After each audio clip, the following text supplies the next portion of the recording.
میرے ساتھ بہت سارے لوگ نا تصویریں کھنچواتے ہیں، حالانکہ میں زیادہ قائل نہیں فوٹو کا، شاید آج تک میں نے ڈیمانڈ نہیں کی کہ میری فوٹو کھینچو، اور ہو سکتا ہے مطلب یہ کوئی کنفرم نہیں، لیکن میری دانش بینش میں ایسا نہیں کہ میں نے کبھی اپنے ہاتھ سے فوٹو بھی کھینچی ہو، مزاج نہیں، طبیعت نہیں، دلچسپی نہیں۔ لیکن میرے گاؤں کا ایک موچی ہے، جوتے گانٹتا ہے، اس شخص نے 4 بیٹیاں بیائی ہیں جوتے گانٹ کے، اور میرے ابا جی بتایا کرتے تھے کہ جن دنوں نا دھیلا چونی جوتا گانٹنے، اب تو جوتے کوئی گنڈواتا ہی نہیں، اب تو گانٹنے کا رواج ہی نہیں، اب تو بچے نئے لیتے ہیں۔ تو جوتا گانٹنے کے لیے جب اس کو دیتے تھے تو چونی اگر اس کی ہوتی تھی نا تو اس کو کہتے تھے نا روپیہ تو رکھ لے، تو کہتا کیوں رکھوں جی، میری چونیاں تو میں نے چونی لے لی، اور ناراض ہو جاتا تھا۔ 4 بیٹیوں کی شادی کی ہے اس نے، پھر اللہ نے اسے عمرہ بھی کرایا، اور آج بھی وہیں بیٹھا ہے۔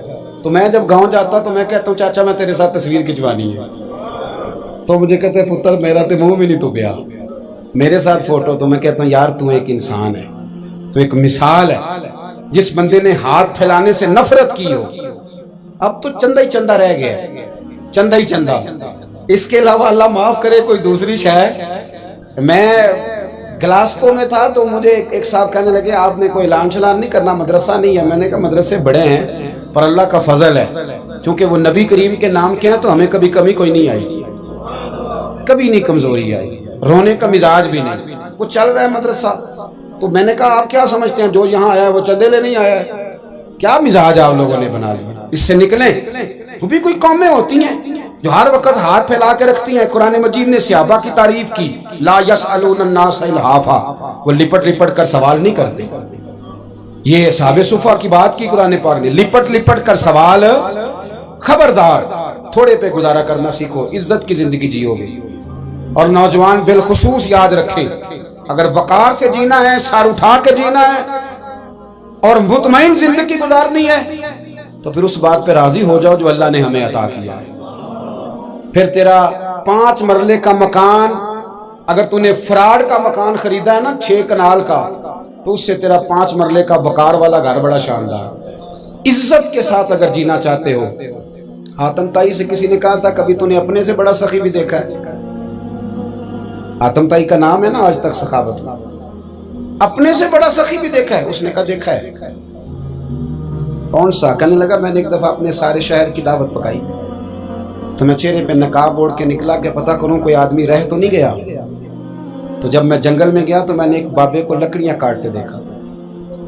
سب لوگ اس زمانے کے جتنے پڑھے لکھے شعراء ادیب سب میں نے بلائے، بابا لکڑیاں کاٹ رہا تھا، توجہ ہے میری بات پر؟ کہتے میں اس کے قریب گیا، چہرے پہ نقاب تھا، میں نے کہا بابا جی آپ کو نہیں پتا آج حاتم تائی کی دعوت ہے؟ کہنے لگا بیٹے پتہ ہے، تو میں نے کہا جانا نہیں؟ کہتے بابے نے عجیب جواب دیا، کہنے لگا مجھے نا اپنے ہاتھوں کی کمائی کا چسکا لگ گیا۔ کس کا چسکا؟ ہاں آج کل چسکا یہ ہے کہ کسی کو پارٹی کیسے ڈالنی ہے، کیسے مفت کی روٹی کھانی ہے۔ کس کا چسکا لگ گیا؟ اپنے ہاتھوں کی۔ بولیے۔ میرے نا مدرسے میں ایک لائق بچہ پڑھتا ہے، مالدار گھرانے کا تھا، تو تھوڑی سی نا آپ کو پتہ ہے دوران طالب علمی ہمیں بھی بڑے بہانے آتے تھے، تو یہ چیزیں یاد آتی ہیں، تو تھوڑا آگے پیچھے ہوتا تھا۔ مدرسے میں کام ہو رہا تھا تو میں اس کو کھڑکی میں لے کے کھڑا ہو گیا، میں نے کہا بیٹے ایک چیز تجھے دکھانی ہے، جب تیرے سامنے بھنا ہوا گوشت رکھا جاتا ہے تو نخرے کرتا ہے، ادھر بھی آ ایک نظارہ دیکھ۔ مزدور نہ سویرے 2 روٹیوں کے بیچ اچار رکھ کے لاتا ہے، اور جب وہ دوپہر کو کھانے لگتا ہے نا میرے بھائی، تو وہ اچار اس کی روٹیوں کو بھی لگ جاتا ہے اور پونے کو بھی لگ جاتا ہے۔ لیکن جب دوپہر کا وقت ہوتا ہے تو مٹی سے لتھڑے ہوئے ہاتھ پہلے وہ جا کے ٹوٹی پہ دھوتا ہے، پھر وہ کیا کرتا ہے کہ وہ پانی کا پیالہ خود بھر کے رکھتا ہے، توجہ میری بات پہ رکھیں، پھر وہ زمین پہ بیٹھتا ہے، اور جب وہ پونا کھولتا ہے نا، کبھی اسے کھاتے ہوئے دیکھو، یوں محسوس ہوتا ہے کہ دنیا کی ساری نعمتیں اس کے سامنے پڑی ہوئی ہیں، اور ٹیبل پر بیٹھ کر 22,000 کی روٹی کھانے والے اتنا شکر ادا نہیں کرتے جتنا وہ بندہ شکریہ ادا کرتا ہے۔ یا اللہ تیرا شکر ہے، یا اللہ تیرا شکر ہے۔ اور ان کو لفظ نہیں سیدھے پڑھنے آتے، ویسے بھی لفظ تاثیر سے بنتے ہیں، تلفظ سے نہیں۔ اہل دل آج بھی ہیں اہل زبان سے آگے، صحیح تلفظ نہیں ادا کرنا آتا، لیکن جب وہ ہاتھ باندھ کے کہتے ہیں نا یا اللہ تیرا شکر ہے، تو یوں محسوس ہوتا ہے کہ روٹی تو اس بندے نے کھائی ہے، کھانا تو ورنہ شادی کے موقع پر اتنا کھایا نہیں جاتا جتنا تباہ کیا جاتا ہے، کیونکہ مفت کا ہوتا ہے نا، مفت کا۔ تو یاد رکھیں محنت کی کمائی ایک حسن ہے، ایک وقار ہے۔ وہ جو بندہ 50 لاکھ روپیہ مہینے کا یا سال کا کماتا ہے وہ تو دیکھتا بھی نہیں بیچارہ پیسوں کو، وہ بینک میں آئے اور بینک سے ہی ساری زندگی اپنی دولت دیکھ سکتا، لیکن جو 600 روپیہ دیہاڑی لیتا ہے نا، اس کو جب شام کو ملتی ہے تو 3 دفعہ ہاتھ صاف کرتا ہے اور 3 دفعہ بسم اللہ شریف پڑھتا ہے، اور پھر وہ جیب میں ڈالتا ہے، پھر وہ حساب کرتا ہے کہ 50 کہاں لگانے ہیں، 60 کہاں۔ تو خودداری سے جیو، باوقار رہو گے، باعزت رہو گے۔ حاتم طائی کہتے ہیں مجھے کہنے لگا کہ مجھے ہاتھوں کی کمائی کا چسکا لگ گیا ہے، اب مفت کے دسترخوان پر مجھے مزہ نہیں آتا۔ تو کہتے میں تو بس اس کا فدائی ہو گیا۔ جب میں واپس آنے لگا تو اس نے مجھے آواز دی، میں واپس پلٹا تو کہنے لگا بیٹا آپ بھی دعوت پہ جا رہے ہیں؟ میں نے کہا ہاں۔ تو اس نے مجھے 5 دینار نکال کے دیے، کہنے لگا یہ لے جاؤ، حاتم طائی کو نہ دینا، وہاں جو آدمی لنگر پکا رہا نا اسے دے دینا، یار بڑے بڑے لوگوں نے روٹی کھانی ہے، چلو میرا بھی حصہ پڑ جائے گا۔ تو حاتم طائی کہتے ہیں میں گھوڑے سے گر گیا، چہرے سے کپڑا اٹھایا اور میں نے کہا بابا میرے سینے سے لگ، میں تو امیر ہو کے سخی ہوں نا، تو غریب ہو کے بڑا سخی ہے۔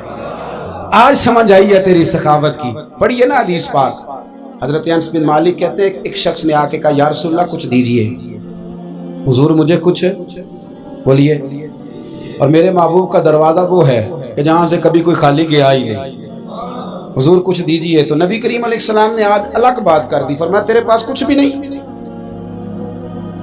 اس نے کہا حضور میرے گھر میں ایک پیالہ ہے اور ایک کمبل ہے اوڑھنے کا۔ اتنا غریب کو بندہ اس وقت بیٹھے محفل میں جس کے گھر میں ایک ہی پیالہ ہو؟ جو چپ ہے ان کے بارے میں کیا نظریہ اختیار کرو؟ کوئی ایسا غریب جس کے گھر میں ایک ہی پیالہ ہو، صرف ایک ہی کمبل ہو، لیکن یہاں بیٹھے میرے سمیت ہر تیسرے بندے کو آپ پوچھ لیں کہ حالات کیا ہیں تو کہے گا دعا کرو۔ بڑی مشکل ہے، اتنا غریب کوئی بندہ موجود ہے، لیکن آپ کسی کو پوچھ لیں وہ کہے گا جی بس دعا کریں۔ کوئی ایسا پیر مل جائے جو مجھے اللہ دین کا چراغ دے دے تاکہ نوٹ کسی طریقے آ جائے، اور وہ نعت خاں جو کہتا ہے کہ کون دیتا ہے دینے کو منہ چاہیے، دینے والا ہے سچا، وہ بھی کہتا ہے پہلے 25,000 دو۔ کوئی تو سٹیج پہ تو کہہ رہا تھا حضور دیتے ہیں، اور یہاں جب تک تیرے اکاؤنٹ میں نہ جائیں تیرا کام ہی نہیں چلتا۔ عجیب تماشا ہے۔ ایک صاحب نے بڑی دور سے مجھے فون کیا، کہنے لگے ٹائم دے دیں۔ میں نے کہا جی میں آ جاؤں گا، فارغ ہوتا ہوں تو آ جایا کرتا ہوں، مسئلہ نہیں ہے، ہم اتنے بڑے لوگ ہی نہیں، آ جائیں گے۔ کہنے لگا جی آپ بتائیں مطلب اکاؤنٹ نمبر دے دیں۔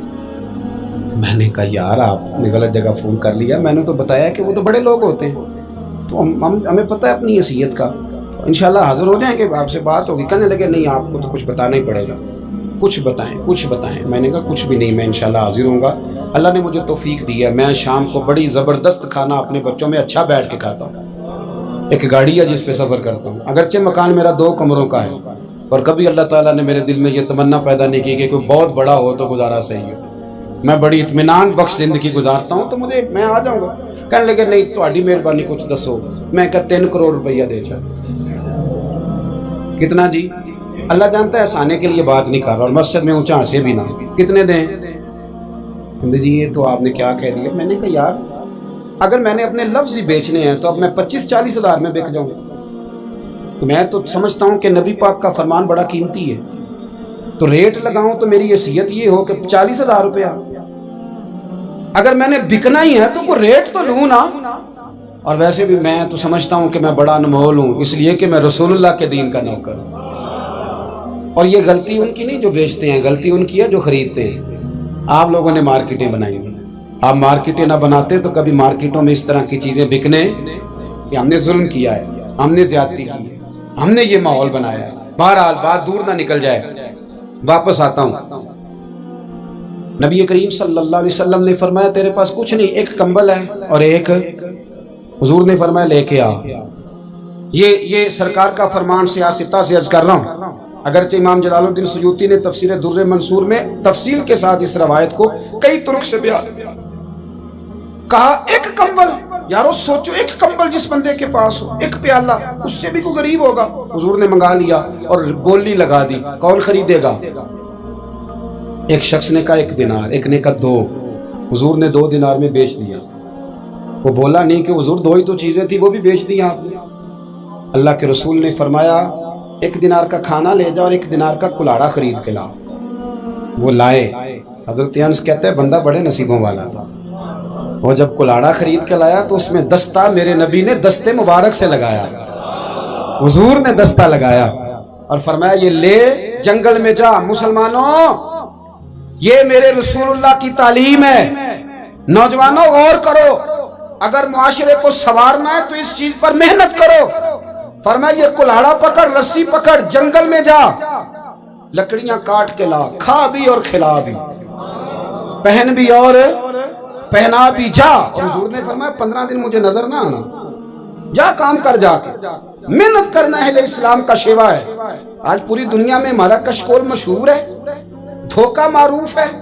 لوگ کہتے ہیں کہ انہوں نے ایسے ایسے, ہم نے طریقے غیروں سے پیسے نکالنے کے اختیار کیے, ایسے ایسے طریقے کہ کبھی سنے تو شرم سے سر جھک جاتا ہے. یہ معیار ہوتا ہے اعلیٰ قوموں کا کہ وہ چندوں پہ زندگی گزاریں, وہ مانگ کر کے کھائیں, یہ معیار ہوتا ہے. کسی کونے پہ بریک لگتی ہے تو آپ دیکھیں مانگنے والے کتنے زور و شور سے آتے ہیں. خدا را محنت کی عادت. وہ صحابی چلے گئے, 15 دن کے بعد آئے.